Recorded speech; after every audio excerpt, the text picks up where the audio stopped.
Baby, come back. You can blame it all on me. This is Breaking News with your host, K-So, the one and only.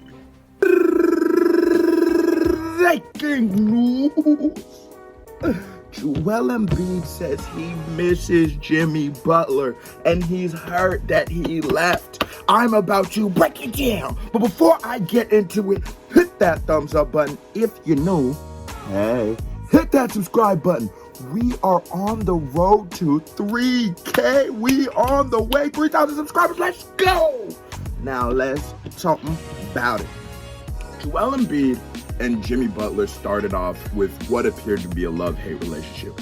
Jimmy Butler and Joel Embiid got into it, but the thing about Jimmy Butler, and I think that he's misunderstood, is he's not a nice person, but he has good intentions. He was angry because he felt like Joel Embiid wasn't applying himself the way he could.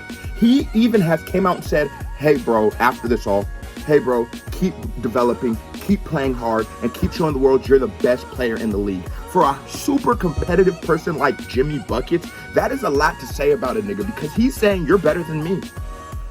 I think what happens with Jimmy Butler is he's very misunderstood.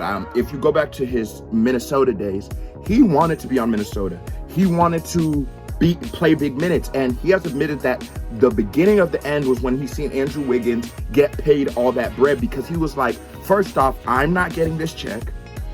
Second off, this man is not as good as everybody hypes him to be, and anybody who has watched basketball knows that is true because they said at one point Andrew Wiggins would be the next Kevin Durant. Do you remember when that bullshit was going through the media? And now look at it. Andrew Wiggins is a very good, mediocre player. He cannot be a franchise player anywhere. I would even say Zach LaVine is better than Andrew Wiggins because Andrew Wiggins is so inconsistent from the three, and it seems like he has stopped developing after his about sophomore year. Andrew Wiggins is not all that. So Jimmy Butler's like, you want to make this a Cat Andrew Wiggins pairing when it should really be a Cat Jimmy Butler pairing. Then Jimmy Butler goes on and beats the starters with the bench of the Timberwolves, and he's like, bro, I got to get out of here. You guys aren't serious. He comes to the 76ers. They had all the pieces. They had Tobias, JJ, Jimmy, Ben, and Joel Embiid. And then he sees Joel Embiid is a bit of slacking off, and that was Joel Embiid's character in the beginning. He was a big jokester, something like Shaq. But then Joel Embiid develops into this monster, and we've seen how serious Joel Embiid could be when he was able to stay healthy.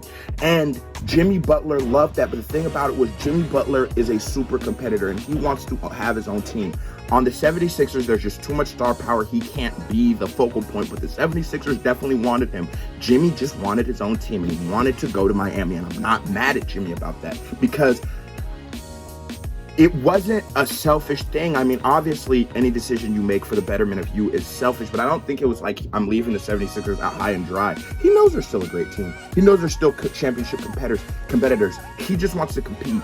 He doesn't want to be on the superstar team. You remember when he turned down going to Los Angeles because he did not want to play with LeBron. That's just his character, and I'm a humongous Jimmy Buckets fan, so I'm going to be rooting on these Heat all season.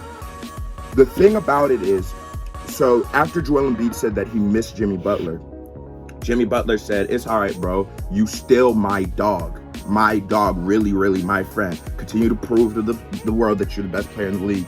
I love that. That was a very admirable thing for Jimmy Butler and Joel Embiid to do. I don't think that the 76ers are in trouble without Jimmy Butler. Yeah, they're losing their closer, but I think that with Ben Simmons developing this three-point shot and Tobias Harris actually getting the looks that he deserves, he's going to show the world that he could be a serious closer. It's just like this.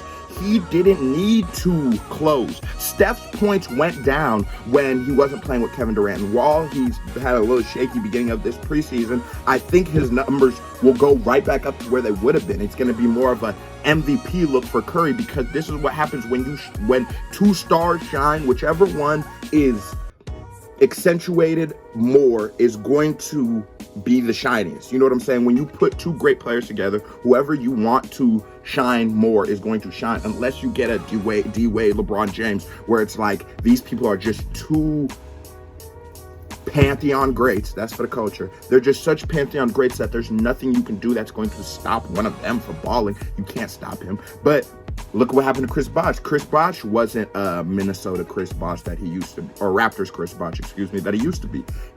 He knows his position. I got to take a third fiddle to these two superstars. And I think Jimmy Butler just wasn't willing to do that. And I think that's something that was happening to Tobias Harris. But I think the 76ers will be good. They just need that three-point shooter. And maybe get a J.R. Smith.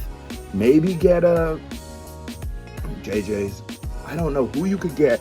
Kyle Korver maybe, although I personally don't think Kyle Korver is that good in the clutch time. But if they can just get a couple three-point shooters and have Ben Simmons, really just one, and have Ben Simmons develop that shot. You know, Joel Embiid is loving that three, and he's going to keep taking it, I sort of think, to the detriment of his own field goal percentage. But hey, you got to do what you got to do. It's like the exact opposite problem that I have with Ben Simmons. Joel Embiid takes too many threes. Ben Simmons doesn't take enough.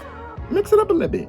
But I think Ben Simmons will come out shooting, and I want all love goes to Jimmy Butler because he really is a respectable man. He still shows love. He isn't shitting on his former teammates. He a real nigga. Holland's a guy. Jimmy Butler a real nigga. Hit that thumbs up button. If you ain't subscribed at this point, bro, come on. What the fuck, bro? Come on. Just fucking subscribe. What's wrong with you? I want 3,000 subscribers. That's too much I'm gonna ask for. It's classic content. Let's talk about it.